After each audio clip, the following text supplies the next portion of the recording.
Snow is predicted in our area.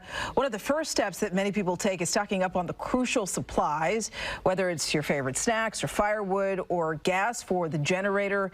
Shoppers wasted no time today in preparing for the weekend. Fox 12's Carly Olson is at a gas station that has been particularly busy today. Carly? Yeah, Pete and Riel, I'm here at the Costco gas station in Aloha, and ever since we arrived here about 2 hours ago, all 8 lines have been severely backed up. A lot of people filling up their tanks in preparation for that winter weather this weekend. And others we spoke with told us that even though the impacts of this storm could only last a couple of days, past weather events have shown that preparing for the worst case scenario is crucial. Everybody get out. Oh, an ice cream for my husband. Gail Grosse made an extra run to her neighborhood Safeway to pick up a few last-minute essentials. Milk, cereal, fruits and vegetables. Let's see, what else did I get here? Oh, my favorite popcorn. Buy groceries on our way home. She says she wants to make sure her cupboard is stocked this weekend with enough to help others as well. I, being retired, don't really have to go out. That's why I like to stock up.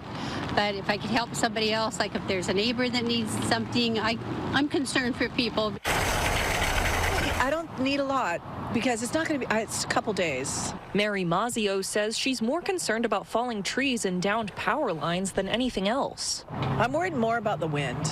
It's like the power outage, so just food that I can make that I don't have to heat up. So sandwiches, chips, hot chocolate, all the important things that, I mean, I've been watching Mark, so I don't think I'm too worried about the ice. I'm mostly worried about the wind.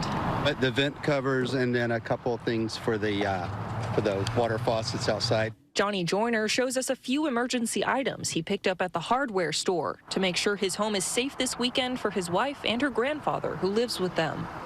Well, hopefully I've prepared enough, you know, to protect the house and get enough stuff to stay warm. With the generator, we can run like the refrigerator, a heater. We can run a few things. We've got things to recharge our cell phones.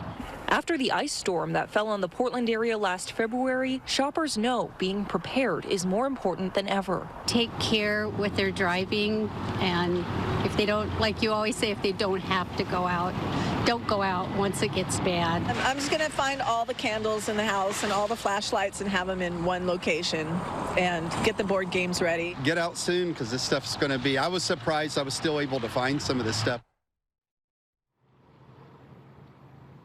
If you do still have to go to the store, remember to pick up some snacks and put them in a bag in your car just in case you're stuck on the road for an extended period this weekend. Live in Aloha, I'm Carly Olson, Fox 12 Oregon.